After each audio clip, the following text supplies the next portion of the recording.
आर्यन एक छोटे से गांव में रहता था जो भारत के बीचों बीच बसा हुआ था।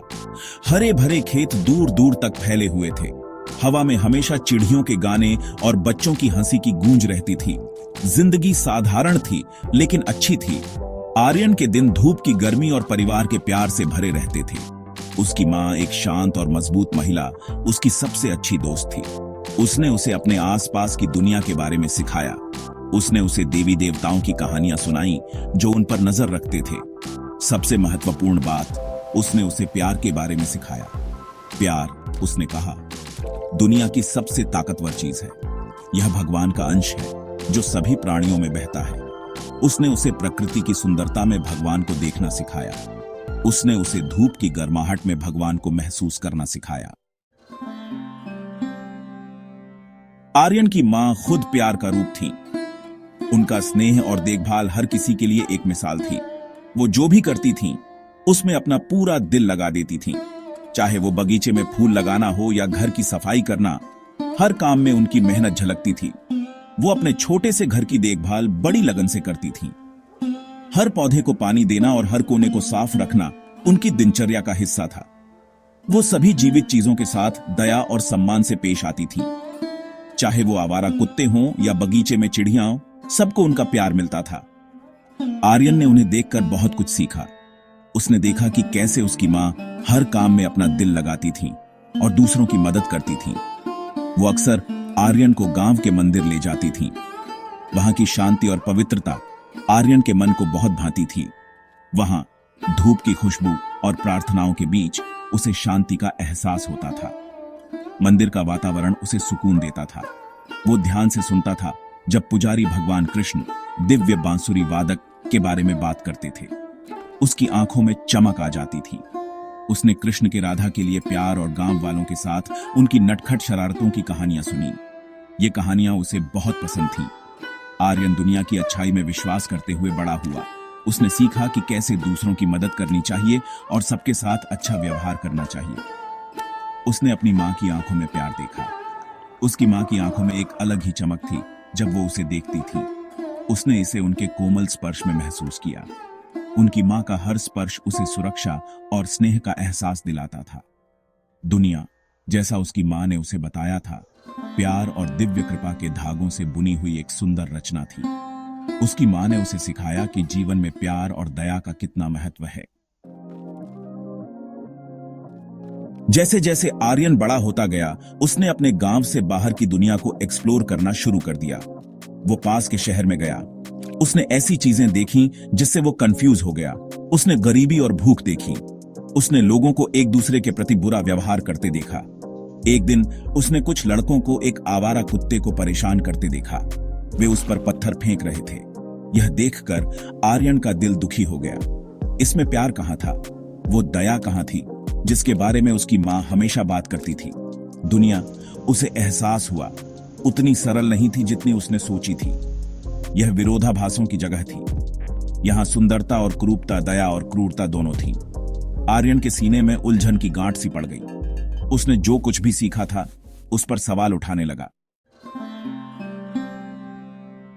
अपनी सोच से परेशान आर्यन गांव के बुजुर्ग के पास गया जो अपनी बुद्धिमानी के लिए जाने जाते थे। बुजुर्ग, जिनकी आंखों में हजारों जन्मों का ज्ञान था, धैर्यपूर्वक सुनते रहे जब आर्यन ने अपने दिल की बात कही। उसने उस क्रूरता के बारे में बताया जो उसने देखी थी। उसने एक ऐसी दुनिया में भगवान के अस्तित्व पर सवाल उठाया जो इतने दर्द से भरी हुई लग रही थी। बुजुर्ग मुस्कुराए। आर्यन, उन्होंने कहा, उनकी आवाज कोमल थी, तुम्हारा दिल साफ है। यह अच्छा है कि तुम सवाल करते हो। सवाल करने से ही हम सीखते हैं। बुजुर्ग ने समझाया कि दुनिया हमारे अपने भीतर का प्रतिबिंब है। हम दुनिया को वैसा नहीं देखते जैसी वो है, उन्होंने कहा, बल्कि जैसा हम हैं। उन्होंने आगे बताया कि प्यार सिर्फ एक एहसास नहीं है, यह एक चुनाव है। हम प्यार करना चुनते हैं तब भी जब यह मुश्किल होता है। हम अच्छाई देखना चुनते हैं, अंधेरे के सामने भी। भाग 5, जवाबों की तलाश। बुजुर्ग की बातें आर्यन के दिल को छू गईं। उनकी हर बात में एक गहरा अर्थ छुपा था जो आर्यन को सोचने पर मजबूर कर रहा था। उसे एहसास हुआ कि उसकी मां ने उसे कोई सपना नहीं दिखाया था। उसकी मां ने उसे जीवन का एक नया दृष्टिकोण दिया था। उसने उसे जीने का एक तरीका दिखाया था, एक ऐसा तरीका जिसमें प्रेम, करुणा और समझदारी थी। फिर भी उसके मन में अभी भी शक था। क्या वह सही रास्ते पर था? क्या उसकी मां की बातें सच थीं? वो एक संकेत चाहता था, उस सच्चाई की पुष्टि जिसकी वो तलाश कर रहा था। उसे एक ऐसे संकेत की जरूरत थी जो उसके दिल को सुकून दे सके। उस रात तारों से भरे विशाल आकाश के नीचे आर्यन ने प्रार्थना की। उसने अपनी आत्मा की गहराइयों से प्रार्थना की। उसने मार्गदर्शन, ज्ञान, उस दिव्य प्रेम की झलक के लिए प्रार्थना की जिसके बारे में उसकी मां हमेशा बात करती थी। उसने अपने दिल की सारी बातें भगवान के सामने रख दी। उसने भगवान कृष्ण से, प्रेम और करुणा के अवतार से उसे रास्ता दिखाने के लिए प्रार्थना की। उसने भगवान से अपने जीवन की दिशा के लिए मार्गदर्शन मांगा। वो तब तक प्रार्थना करता रहा जब तक चांद आकाश में ऊंचा नहीं चढ़ गया। उसकी प्रार्थना में एक अटूट विश्वास था। वो तब तक प्रार्थना करता रहा जब तक उसकी पलकें भारी नहीं हो गईं और आखिरकार उसे नींद आ गई। उसकी आत्मा को एक अजीब सा सुकून मिला। उसे क्या पता था कि उसकी प्रार्थनाओं का जवाब बहुत ही अनोखे तरीके से मिलने वाला था, एक ऐसा तरीका जो उसकी कल्पना से परे था। भाग 6। रात में एक सपना। उस रात आर्यन ने एक सपना देखा। उसने खुद को एक हरे भरे मैदान में पाया। रंग बिरंगे फूल खिले हुए थे, तितलियां हल्की हवा में नाच रही थीं और दूर उसने एक युवक को बांसुरी बजाते हुए देखा। संगीत मंत्रमुग्ध कर देने वाला था। यह एक नदी की तरह बह रहा था, अपने साथ हंसी की आवाजें, हवा की सरसराहट और प्रकृति की मीठी धुनें लेकर। आर्यन संगीत की ओर, इतने आनंद और शांति के स्रोत की ओर खींचा चला गया। जैसे ही वो करीब आया, उसे एहसास हुआ कि बांसुरी वादक कौन था। यह भगवान कृष्ण थे। उनकी त्वचा रात के आकाश के रंग की, उनकी आंखें शरारत और ज्ञान से भरी हुईं। आर्यन विस्मय चकित और अजीब तरह से शांत था। उसने पहले कभी ऐसी उपस्थिति महसूस नहीं की थी। भाग 7। कृष्ण का ज्ञान। कृष्ण आर्यन पर मुस्कुराए। उनकी आंखें चमक रही थीं। उनकी मुस्कान में एक गहरी समझ और स्नेह था। तुम जवाब ढूंढ रहे हो युवक, उन्होंने कहा। उनकी आवाज खुद एक धुन थी। यह धुन आर्यन के दिल को छू गई। आर्यन इस मुलाकात से अभिभूत केवल सिर हिला सका। उसकी आंखों में एक नई चमक थी। कृष्ण ने उसे बैठने का इशारा किया। उनके इशारे में एक अद्भुत शांति थी। मुझे बताओ, उन्होंने कहा, तुम्हारे दिल को क्या परेशान कर रहा है? उनकी आवाज में एक गहरी संवेदना थी। आर्यन ने अपनी उलझन बताई। उसकी आवाज में एक दर्द था जो उसने छुपाने की कोशिश की। उसने उस क्रूरता के बारे में बताया जो उसने देखी थी और कैसे उसने अपने दिल में एक गहरा घाव महसूस किया। प्यार और भगवान के अस्तित्व के बारे में, अपने संदेहों के बारे में। उसकी आंखों में सवाल थे। कृष्ण धैर्यपूर्वक सुनते रहे। उनकी शांत निगाहें कभी नहीं डगमगाईं। उनकी उपस्थिति में एक अद्भुत शांति थी। जब आर्यन खत्म हुआ तो कृष्ण बोले। उनकी आवाज में एक गहरी समझ और करुणा थी।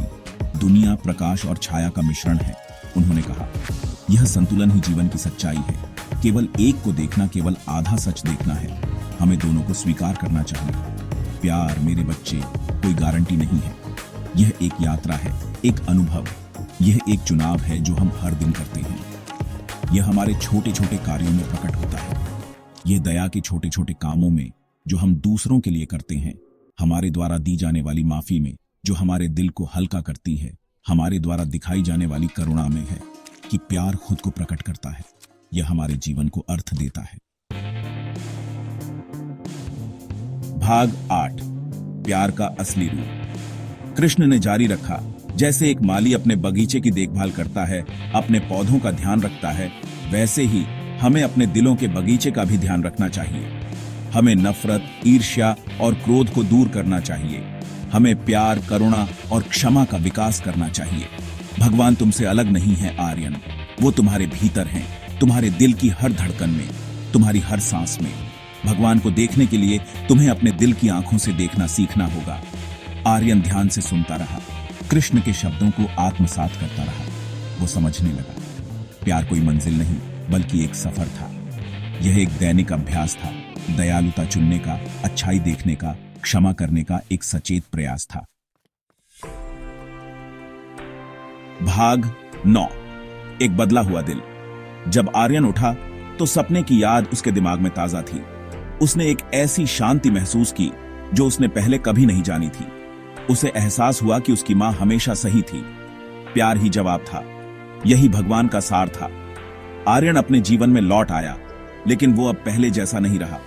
वो अपने दिल में कृष्ण का ज्ञान लेकर चलता था। उसने दुनिया को नई नजरों से देखा, ऐसी नजरों से जो अच्छाई की तलाश करती थीं, ऐसी नजरों से जो प्यार करना चुनती थीं। उसने अभी भी दुख, अन्याय, अंधेरा देखा, लेकिन अब उसने प्रकाश की चिंगारियां, दया के कार्य, उस प्यार को भी देखा जो सबसे अप्रत्याशित जगहों पर भी खिलता था। आर्यन ने सीखा कि दुनिया खुद का प्रतिबिंब थी और उसने प्यार को प्रतिबिंबित करना चुना।